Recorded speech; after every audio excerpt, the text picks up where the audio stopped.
ಕೂಡ ದೂರ ಮಾಡುವಂತಹ ಮಹಾಕಾಯಕ ಯೋಗಿನಿಯಾಗಿತ್ತು. ಇಂತಹ ಸಮಯದೊಳಗ ಏನಾಗ್ತದೆ ಅಂತಂದ್ರೆ ಆ ಇಟಗಿ ಒಳಗ ಒಬ್ಬ ಸದಾಚಾರಿ ಸಂಪನ್ನನಾಗಿರುವಂತಹ ವೈಲಪ್ಪ ಅಂತ ಒಬ್ಬ ಬಡಭಕ್ತ ಅಪಾರವಾಗಿ ಭೀಮಾಂಬಿಕೆಯನ್ನ ಆ ವೈಲಪ್ಪ ನಂಬಿಕೊಂಡಿದ್ದ. ಇಂತಹ ನಂಬಿಕೊಂಡಿರುವಂತಹ ವೈಲಪ್ಪಗ ಏನಾಗ್ತದೆ ಅಂತಂದ್ರ ಹಿರೇಮೇನಿ ಗಂಟು ಬೀಳುತ್ತದೆ. ಕುಷ್ಠರೋಗ ಅರ್ಥ ಆಗುವಂಗ ಹೇಳೋದು ಅಂತಂದ್ರೆ ಆ ಸದಾಚಾರಿ ಸಂಪನ್ನನಾಗಿರುವಂತಹ ವೈಲಪ್ಪಗ ಏನಾಗ್ತದೆ ಅಂತಂದ್ರ ಕುಷ್ಠರೋಗ ಆತನಿಗೆ ಪ್ರಾಪ್ತ ಆಗ್ತದೆ. ಆ ರೋಗ ಅಂಟಿಕೊಳ್ಳುತ್ತದೆ. ಆತನು ಕೂಡ ಎಲ್ಲಿ ತೋರಿಸಿದ್ರು ಕೂಡ ಆ ರೋಗ ಗುಣಮುಖ ಆಗೋಂಗಿಲ್ಲ. ಆತನ ಕೈಯೊಳಗಿರುವಂತಹ 10 ಬೆರಳು ಕೂಡ ಉದುರ್ಲಿಕ್ಕೆ ಪ್ರಾರಂಭ ಆದವು ಕುಷ್ಠರೋಗದಿಂದ.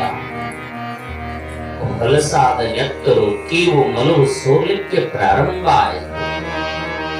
ಎಲ್ಲಿ ತೋರಿಸಿದ್ರು ಕೂಡ ಆ ವೈಲಪ್ಪನ ಕುಷ್ಠರೋಗ ಗುಣಮುಖ ಆಗಲಿಲ್ಲ. ಹೀಗಾಗಿ ಕೊನೆಯದಾಗಿ ಭೀಮವ್ವ ತಾಯಿಯನ್ನ ಒಮ್ಮೆ ದರ್ಶನ ಮಾಡಿಕೊಂಡು ಈ ಜೀವವನ್ನ ಕಳ್ಕೊಂಡು ಬಿಡಬೇಕು ಅಂತ ಈ ವೈಲಪ್ಪ ಎಲ್ಲಿಗೆ ಬಂದ ಅಂದ್ರೆ ಭೀಮಾಂಬಿಕೆ ಇರುವಂತಹ ಧರ್ಮರ ಮಠಕ್ಕೆ ಬರ್ತಾನೆ.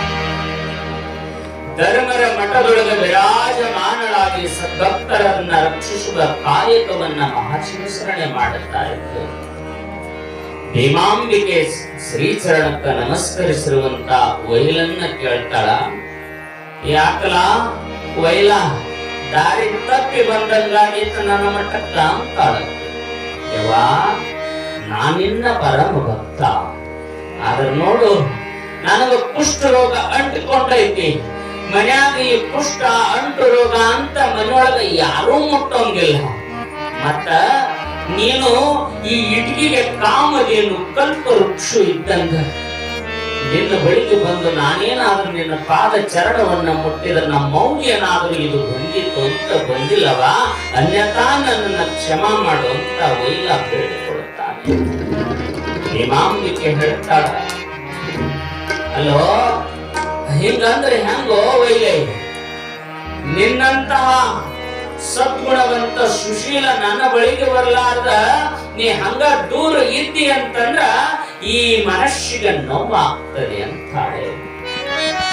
ಯಾಕೆ ಭೀಮಾಂಬಿಕೆಗೆ ನೋವಾಗ್ತಿತ್ತು ಅಂತಂದ್ರ ಆಕೆ ಭಕ್ತರಿಗೆ ಏನಾದ್ರೂ ನೋವಾದ್ರೆ ತನಗ ನೋವಾಗೈತಿ ಅನ್ನೋ ಅನ್ನುವಷ್ಟು ದುಃಖವನ್ನ ನೋವನ್ನ ಪಡ್ತಾ ಇತ್ತು ಭೀಮಾಂಬಿಕೆ. ಚಿಂತೆ ಮಾಡಬೇಡ, ಇವತ್ತಿಗೆ ನಿನ್ನ ಶನಿ ಹರಿತು. ಒಯ್ಲಿ ಹೇಳೋದಿಷ್ಟೇ, ಅವ ಧರ್ಮ ಹೇಳಾಕತ್ಯಾನ. ಇದೇ ಇಟ್ಗಿ ಒಳಗ ಮಡಿವಾಳರ ವೀರಬಸಪ್ಪ ಅಂತ, ಮಡಿವಾಳ ಸಮಾಜದ ವೀರಬಸಪ್ಪ ಅಂತ ಅದಾನ. ಶರಣ ಸತ್ಪುರುಷರ ಮಾಂತರ ಬಟ್ಟೆಗಳನ್ನ ಮಡಿ ಮಾಡ್ತಾರ. ಅದಕ್ಕ ಯಾವ ಶರಣ ಸತ್ಪುರುಷ ಸನ್ಯಾಸಿಗಳವರ ಬಟ್ಟೆಗಳನ್ನ ಮಡಿಯನ್ನ ಮಾಡುವುದಕ್ಕಾಗಿ, ಅವರಿಗೆ ಮಡಿವಂತಿಕೆ ಇರೋದಕ್ಕಾಗಿ ಅವರಿಗೆ ಮಡಿವಾಳರು ಮಡಿವಾಳರು ಅಂತ ಕರ್ಕೊಂಡು ಬರ್ತಾರಲ್ಲ. ಅಂತಹ ಈ ಇಟ್ಗಿ ಒಳಗ ಯಾವ ಮಡಿವಾಳದ ವೀರಬಸಪ್ಪನ ಮನೆ ಒಳಗ 12 ವರ್ಷದ ಗಿಣ್ಣ ಐತಿ. ಆ ಗಿಣ್ಣವನ್ನ ಹಚ್ಕೊಂಡಿ ಅಂತಂದ್ರ ನಿನಗಂಟಿಕೊಂಡಿರುವಂತ ಕುಷ್ಠ ರೋಗ ಗುಣಮುಖ ಆಗ್ತದೆ ಅಂತ ಅನ್ನಬೇಕು. ಯಕ್ಷ ಪ್ರಶ್ನೆ ಆ ವೈಲ್ಯಾಗ ಕಾಡ್ಲಿಕ್ಕೆ ಕಟ್ಟಿತ್ತು. 12 ವರ್ಷದ ಗಿಣ್ಣ ಎಲ್ಲಾದ್ರೂ ಇರ್ಲಿಕ್ಕೆ ಸಾಧ್ಯ ಏನ್ರಿ? ಮನ್ಯಾಗ ದನ ಕರುಗಳು ಕರುವಿಗೆ ಜನ್ಮ ನೀಡೈತಿ ಅಂದ್ರೆ 1 ದಿನ 2 ದಿನ, ಬಾಳ ಅಂದ್ರೆ 3 ದಿನ ನಮ್ಮಲ್ಲಿ ಗೀದ ಹಾಲು ಸಿಗ್ಲಿಕ್ಕೆ ಸಾಧ್ಯ. ಆದ್ರೂ ಇಷ್ಟು ಹೇಳಾಕತ್ತಾಳ ಭೀಮವ್ವ ಅಂತ ತಿಳ್ಕೊಂಡು ಮಡಿವಾಳ ವೀರಬಸಪ್ಪನ ಮನೆಗೆ ಈ ವೈಲಪ್ಪ ಹೋದ. ವೀರಬಸಪ್ಪಣ್ಣ, ಭೀಮವ್ವ ತಾಯಿ ಹೇಳಿ ಕಳಿಸಾಳಪ್ಪ, ನಿನ್ನ ಮನೆಯೊಳಗ 12 ವರ್ಷದ ಗಿಣ್ಣ ಐತಂತ, ಒಂದಿಷ್ಟು ಕೊಡು, ಹಚ್ಕೊಂಡು ಬಿಡುತ್ತೇನೆ, ಕುಷ್ಠ ರೋಗ ಗುಣಮುಖ ಆಗ್ತೈತೆ. ಅಯ್ಯೋ ಮಾರಾಯ, ಏನಪ್ಪ ಭೀಮವ್ವ ತಾಯಿ ಹೇಳಾಳಂದ್ರೆ ಎದುರು ಇರ್ಬೇಕಂತ ಮಡಿವಾಳದ ಈ ವಿರ್ಬಸಪ್ಪ ಇಡೀ ಮನೆಯೆಲ್ಲ ಶೋಧವನ್ನ ಮಾಡಿದ, ಎಲ್ಲೂ ಕೂಡ 12 ವರ್ಷದ ಗಿಣ್ಣ ದೊರಕಲೇ ಇಲ್ಲ. ಹೀಗಾದ ಮೇಲೆ ಅಲ್ಲೋ ವೈಲಪ್ಪ, ನನ್ನ ಮನೆಯೆಲ್ಲ ಶೋಧ ಮಾಡಿದೆ, ತಾಯಿ ಮೇಳಾಳ ಅಂತ ತಿಳ್ಕೊಂಡು 12 ವರ್ಷದ ಗಿಣ್ಣ ಎಲ್ಲೂ ಕೂಡ ತೋರಲಿಲ್ಲ, ಸಿಗಲಿಲ್ಲ ಅಂತ ಯಾವಾಗ ಮಡಿವಾಳ ವಿರ್ಬಸಪ್ಪ ಹೇಳಿದನೋ ಅವಾಗ ವೈಲಪ್ಪಗೆ ಗೊತ್ತಾತು, ಭೀಮವ್ವ ಸುಳ್ಳ ಹೇಳ್ಯಾಳ.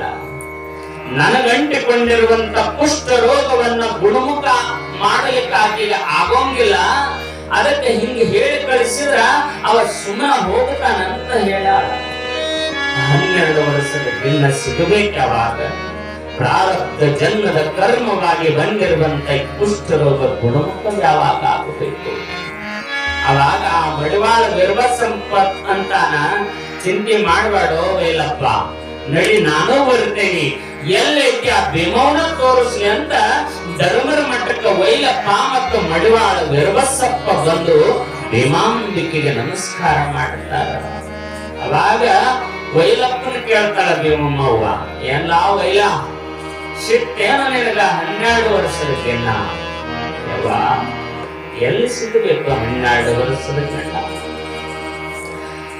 ಇಡೀ ಮನಿ ಎಲ್ಲವನ್ನು ಶೋಧ ಮಾಡಿದ್ರು ಕೂಡ 12 ವರ್ಷದ ಗಿಣ್ಣ ದೊರಕೇ ಇಲ್ಲ ಅಂದಾಗ, ಅಷ್ಟೇ ಎಲ್ಲ ಯವ್ವ ಸುಳ್ಳ ಆಗ ಹೇಳಬಾರದಾಗಿತ್ತು, 12 ವರ್ಷದ ಗಿಣ್ಣ ಸಿಗ್ಲಿಕ್ಕೆ ಸಾಧ್ಯ ಇಲ್ಲ, ನನ್ನ ದೇಹ ಕಂಠದ ಕುಷ್ಠ ರೋಗ ಗುಣಮುಖ ಆಗ್ಲಿಕ್ಕೂ ಸಾಧ್ಯ ಇಲ್ಲ ಅಂತ ದುಃಖ ಪಡಲಿಕ್ಕತ್ತಿದ ವೈಲಪ್ಪ. ಭೀಮವ್ವಗ ಕೋಪ ಬಂತು, ಏನಲ್ಲ ವೈಲ, ಎಚ್ಚರದಿಂದ ಮಾತನಾಡು, ನನ್ನ ಅಪ್ಪ ನನ್ನ ಆರಾಧ್ಯ ದೈವನಾಗಿರುವಂತ ಧರ್ಮ ನುಡಿದಾನ ಅಂದ್ರೆ ಅವ ಎಂದೂ ಕೂಡ ಸುಳ್ಳು ಹೇಳಲಿಕ್ಕೆ ಸಾಧ್ಯ ಇಲ್ಲ, ನಡಿ ನಾನು ಬರ್ತೇನೆ ಅಂತ ಭೀಮವ್ವ ಮಡಿವಾಳ ವಿರ್ಬಸಪ್ಪನ ಮನೆಗೆ ಅವ್ರ ಈರುವರನ್ನು ಕರ್ಕೊಂಡು ಬರ್ತಾಳೆ. ಧರ್ಮರ ಮಠದಿಂದ ಕರ್ಕೊಂಡು ಬಂದು ಹಕ್ಕಿ ಒಳಗ ಮಡಿವಾಳ ವಿರ್ಬಸಪ್ಪನ ಮನೆ ಒಳಗ ಹಕ್ಕಿ ಒಳಗ ಅಟ್ಟ ಅಂತ ಇತ್ತು, ಇವು ಇಲ್ಲಿ ಮನೆ ಒಳಗ ನೋಡ್ತೇವೆ. ಅವಾಗ ಏನ್ ಮಾಡ್ತಿದ್ರು ಅಂದ್ರೆ ದನಕರುಗಳಿಗೆ ಮೇವ ಹೊಟ್ಟ ಆ ಅಟ್ಟದ ಮೇಲೆ ಹಾಕ್ತಾ ಇದ್ರು. ಅವಾಗ ಭೀಮವ್ವ ಹೇಳಿದ್ಲು, ಎಲ್ಲಿ ಹುಡುಕಿದ್ರಿ ಅಂದ್ಲು. ಇಡೀ ಮನೆ ಹುಡುಕಿದ್ರು ಸಿಗ್ಲಿಲ್ಲ, ಹತ್ರಿ ಈ ಅಟ್ಟದ ಮೇಲೆ ಗಡಿಗೆ ಒಳಗ ಗಿಣ್ಣ ಐತಿ, ಆ ಗಡಿಗೆ ಮೇಲೆ ಪರಾಣ ಮುಚ್ಚಿಟ್ಟದ ಗಿಣ್ಣ ಐತಿ, 12 ವರ್ಷದ್ದು ತೆಗೆದುಕೊಡ್ರಿ ಅಂತ ಭೀಮವ್ವ ಹೇಳ್ತಾಳ. 12 ವರ್ಷದ ಗಿಣ್ಣವನ್ನ ತೆಗೆದು ಭೀಮಾಂಬಿಕೆ ಕೈಯಾಗ ಕೊಡ್ತಾರ. ಹಚ್ಬರಲಾವ ಇಲ್ಲ, ನಿನಗ 12 ವರ್ಷದ ಗಿಣ್ಣವನ್ನ ಹಚ್ಚೋ, ನಿನಗ ಅಂಟಿಕೊಂಡಿರುವಂತ ಕುಷ್ಠರೋಗ ಗುಣಮುಖ ಆಗ್ತದೆ ಅಂತ ಭೀಮವ್ವ ತಾಯಿ ಹೇಳ್ತಾಳ. ಮಡಿವಾಳ ವಿರ್ಬಸಪ್ಪನ ಮನೆಯಲ್ಲಿರುವಂತ 12 ವರ್ಷದ ಗಿಣ್ಣವನ್ನು ಇಡೀ ದೇಹಕ್ಕೆಲ್ಲವೂ ಕೂಡ ಆ ವೈಲಪ್ಪ ಹಚ್ಕೊಳ್ತಾನ. ಹಚ್ಕೊಂಡ ಕೆಲವೇ ಕ್ಷಣದೊಳಗ ಅದೇ ವಿರ್ಬಸಪ್ಪನ ಮನೆಯೊಳಗ ಆ ವೈಲಪ್ಪನ ಕುಷ್ಠ ರೋಗ ಗುಣಮುಖ ಆಗುತ್ತದೆ, ಗುಣಮುಖ. ಆದರೆ ಈ ದೃಷ್ಟಾಂತವನ್ನ ನೋಡಿ ಮಡಿವಾಳ ವಿರ್ಬಸಪ್ಪಗ ಆಶ್ಚರ್ಯ ಕಾದಿತ್ತು. ಯವಾ 12 ವರ್ಷದ ಗಿಣ್ಣ ಸಿಕ್ಕದ್ದು ಸತ್ಯ, ವೈರಪ್ಪನ ಕುಷ್ಠ ರೋಗ ಗುಣಮುಖ ಆಗಿದ್ದು ಕೂಡ ಅಷ್ಟೇ ಸತ್ಯ. ಆದ್ರೆ ನನ್ನ ಮನೆಯೊಳಗ 12 ವರ್ಷದ ಗಿಣ್ಣ ಇದ್ದಿದ್ದು ನನಗ ಗೊತ್ತಿಲ್ಲವ, ನಿನಗೆ ಹಂಗ ಗೊತ್ತು. ಈ 12 ವರ್ಷದ ಗಿಣ್ಣ ಇಲ್ಲಿ ಯಾರಿಟ್ಟಿದ್ರು ಅಂತ ಪ್ರಶ್ನೆ ಮಾಡ್ತಾನೆ ಮಡಿವಾಳದ ವಿರ್ಬಸಪ್ಪ. 12 ವರ್ಷದ ಗಿಣ್ಣ ಇಲ್ಲಿ ಹ್ಯಾಕ್ ಬಂತು ತಾಯಿ, ಯಾತಕ್ಕೋಸ್ಕರ ಯಾರು ತಂದಿಟ್ರಿ ಇಲ್ಲಿ ಅಂತ ಪ್ರಶ್ನೆ ಮಾಡಿದಾಗ ಮಡಿವಾಳ ವಿರ್ಬಸಪ್ಪಗ ಹೇಳ್ತಾಳೆ ಭೀಮವ್ವ ತಾಯಿ, ವಿರ್ಬಸವ ನೆನಪು ಮಾಡ್ಕೋ, 12 ವರ್ಷದ ಹಿಂದೆ ನಿನ್ನ ಮನೆಯೊಳಗ ಒಬ್ಬ ಕೆಲವರ್ಗದ ಆಳು ಕೆಲಸವನ್ನ ಮಾಡಲಿಕ್ಕೆ ಒಂದು ಸಂಬಳದ ಆಳಿತ್ತು. ಅವ ಬಹಳ ಪ್ರಾಮಾಣಿಕತೆಯಿಂದಿದ್ದ.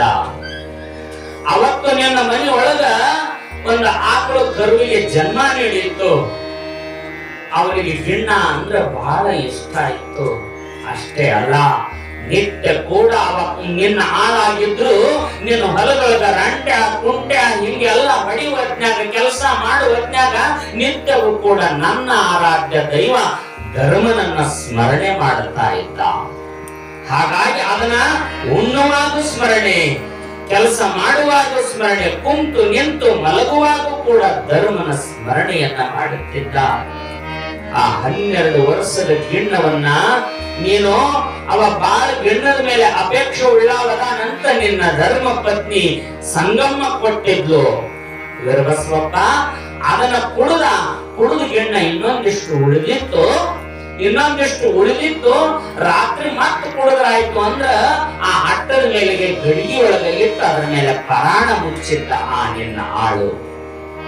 ಅವ ಪ್ರಾಮಾಣಿಕನಾಗಿ ಕೆಲಸ ಮಾಡ್ತಿದ್ದ ನಿನ್ನ ಮನೆಯೊಳಗ. ನಿನ್ನ ಅವನ ಸಂಬಂಧ ಕೆಡಿಸ್ಬೇಕಂತ ಅವತ್ತು ಇಲ್ಲ ಸಲ್ಲದ ಅಪವಾದವನ್ನ ಆ ಆಳಿನ ಮೇಲೆ ಹೊರಿಸಿದ್ರು. ಅವತ್ತ ಅವನು ಕೂಡ ನೀನು ಜಗಳ ಮಾಡಿ ನಿನ್ನ ಮನೆಯ ಬಿಡಿಸಿ ಕಳಿಸಿದ್ರು. ಯಾವಾಗ ವೀರಬಸಪ್ಪ ಆ ನಿನ್ನ ಆಳ ಪ್ರಾಮಾಣಿಕ ಮನುಷ್ಯನಮ್ಮ, ಆ ಮನುಷ್ಯನನ್ನ ಜಗಳ ಮಾಡಿ ಆ ಆಳ ಬಿಡಿಸಿ ಕಳಿಸಿದಿ. ಅವ ಹೋದಾಗಲಿಂದ ಇಲ್ಲಿವರೆಗೂ ಕೂಡ ಅಯ್ಯೋ ನನ್ನ ಮಾಲಾಕ ನನಗೆ ಗಿಣ್ಣ ಕೊಟ್ಟಿದ್ದ, ಧರ್ಮನ ಸ್ಮರಣೆ ಮಾಡ್ತಾ ಗಿಣ್ಣ ಕುಡಿದಿದ್ದೆ, ಆ ಧರ್ಮನ ಪ್ರಸಾದ ಇನ್ನೂ ಒಟ್ಟಾಗಿ ಪ್ರಸಾದ ಉಳಿಸಿ ಬಂದೇನೆ ಅಂತ ಪ್ರಸಾದ ಅಂತ ಕರಿತಿದ್ದವ. ಅದಕ್ಕ ಈ 12 ವರ್ಷದ ಗಿಣ್ಣ ಯಾವುದು ಅಂದ್ರ ನಿನ್ನ ಮನೆಯೊಳಗ ಕಾಯಕವನ್ನ ಮಾಡುವಂತ ಆಳು ಇಟ್ಟು ಹೋಗಿದ್ದ. ಅದಕ್ಕೆ ಪ್ರಸಾದ ಅಂತ ಕರೆದಿದ್ದ.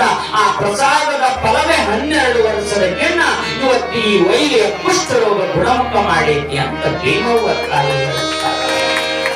ಅದಕ್ಕೆ ಪ್ರಸಾದದ ಮಹತ್ವ ಒಂದಲ್ಲ ಎರಡಲ್ಲ. ಅದಕ್ಕೆ ನಾವೆಲ್ಲ ಹೇಳ್ತೇವೆ, ಉಣ್ಣುವಂತ ಸಮಯದೊಳಗ ಪ್ರಸಾದ ಕೆಳಗೆ ಚೆಲ್ಲಬಾರದು.